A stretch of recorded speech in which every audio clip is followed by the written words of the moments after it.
મિત્રો, કેમ છો બધા? નમસ્કાર બધાને. અને લગભગ સાહેબે જાહેરાત કરી ચૂક્યા છે કે આગલા મહિનામાં દોડ હશે, 11મા મહિનામાં દોડ લગભગ ચાલુ થશે. તો જે કોન્સ્ટેબલના નવા મિત્રો છે એ લોકોને જણાવી દઉં કે જો દોડ નહીં ચાલુ કરી હોય, કાલે દોડવાના હોય, પરમ દિવસ દોડવાના હોય, તો આજથી હવે દોડ ચાલુ કરી શકો છો.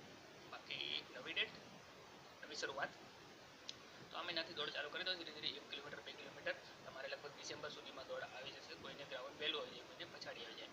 તો ગમે ત્યારે દોડ આવે આપણે તૈયાર રહેવાનું. અને અત્યારે 1-2 કિલોમીટર દોડો એટલે થોડું શરીર કસવાય. અને શરૂઆતમાં ધીરેથી સ્ટાર્ટ કરજો. વોર્મઅપ કર્યા પછી 1-2 કિલોમીટર દોડજો, પછી વધારે દેજો ગ્રાઉન્ડ લાસ્ટ ટાઈમમાં.